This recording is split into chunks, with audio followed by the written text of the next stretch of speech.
siapa yang wajib berpuasa? Syarat puasa itu diterima Allah Subhanahu wa Ta'ala menurut aturan fikihnya ada 4. Yang pertama, ya ayyuhalladzina amanu. Jadi yang wajib berpuasa itu hanya orang yang percaya kepada Allah Subhanahu wa Ta'ala. Orang yang percaya kepada Allah, percaya kepada Nabi Muhammad SAW, ada iman dalam hatinya, orang tersebut disebut dengan hanifan musliman. Jadi syarat pertama adalah dia mesti muslim. Memangnya ada orang tidak muslim berpuasa? Ada.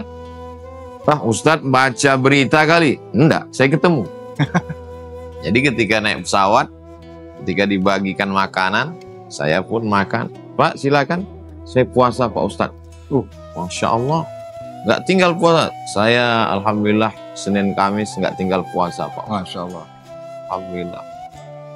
Tapi saya non Muslim Pak Ustadz. Jadi puasa hanya mendapatkan sekedar untuk tahan makan dan minum saja. Karena syarat untuk diterima Allah Subhanahu wa Ta'ala mesti percaya kepada Allah.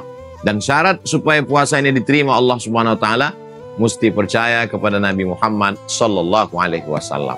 Itulah mengapa kita dakwahkan Islam untuk bersyahadat asyhadu an la ilaha illallah wa asyhadu anna Muhammadan Rasulullah.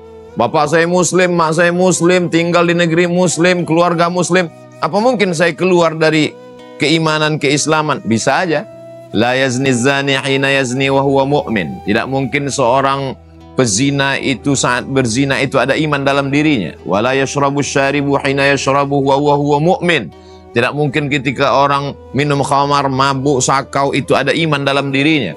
Wa la yasriqu sariqu hina yasriqu wa huwa mu'min. Maling, pencuri, koruptor, tidak mungkin dia melakukan itu ketika ada iman dalam dirinya. Lalu kemudian yang meriwayatkan hadis itu Sayyidina Abdullah ibn Abbas radhiyallahu anhuma. Ada muridnya bertanya, Ikrimah namanya. Ya wahai tuan guru, ayun za'ul iman, apakah iman itu bisa lepas dari badan? Wa syabbaka baina asabi'ihi. Lalu kemudian Abdullah bin Abbas menjalin jari jemarinya. Summa naza'ahu, kemudian dia lepaskan. Kata beliau, hakadha yunza'ul iman. Beginilah iman lepas dari badan. Hina taba, ketika orang itu bertaubat, ada, maka imannya kembali lagi ke dalam tubuh. Jadi jangan terlalu pede masuk ke dalam Ramadan. Jadi masih ada kesempatan, mumpung belum imsak. Jamaah pun masih bisa untuk santap sahur, karena kita belum imsak, silakan. Maka perbaiki, tajdid, memperbaharui keimanan, karena kita tidak tahu entah apa yang menyebabkan iman kita rusak.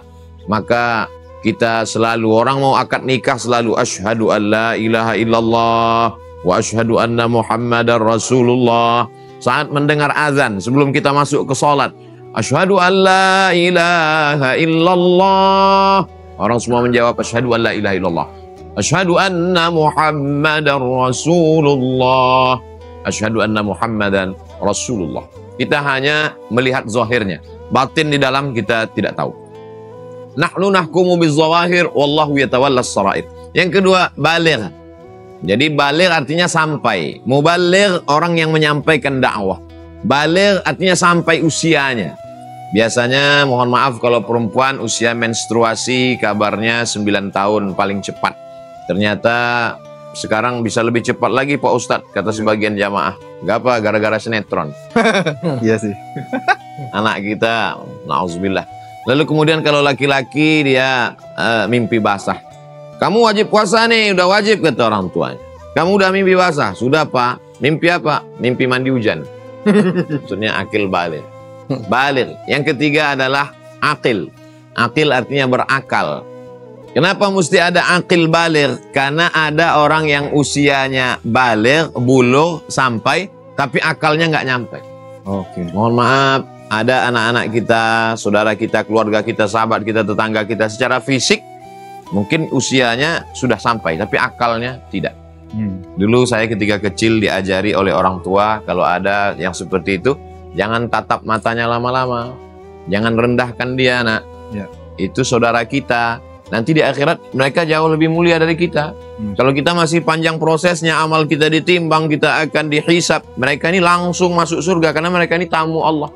Begitu dulu kami diajarkan oleh ibu kami waktu kecil, supaya tidak boleh meremehkan, menyepelekan. Maka sampai hari ini kalau saya ketemu dengan saudara-saudara seperti itu, ingat apa pesan ibu ketika masih kecil. Betapa pentingnya kita ingatkan anak-anak kita, saudara-saudara kita, untuk tidak merendahkan hamba Allah. Boleh jadi nanti di akhirat dia jauh lebih mulia daripada kita. Di dunia dia tidak wajib. Jadi kalau jamaah Bapak Ibu nanti ngelihat di siang Ramadan ada rumah makan yang atasnya tertutup, bawahnya terbuka. Ya. Kalau hantu kan kakinya hilang, wajahnya kelihatan. Nah, ini kebalikan. Kakinya ada. Iya, itu mungkin mereka belum akil balik. Belum sampai usianya. Muslim, beriman, akil, balik, kemudian yang keempat adalah mampu. Mampu. Jadi Islam ini bukan agama yang memaksakan orang, tidak. Faman kana minkum maridan, siapa yang sakit, au ala safarin, atau musafir, boleh diganti di hari yang lain. Wa 'alal ladzina yutiqunahu, tidak sanggup bayar fidyah. Muslim, baligh, berakal, mampu, insyaallah puasa kita cukup syarat diterima Allah Subhanahu wa taala.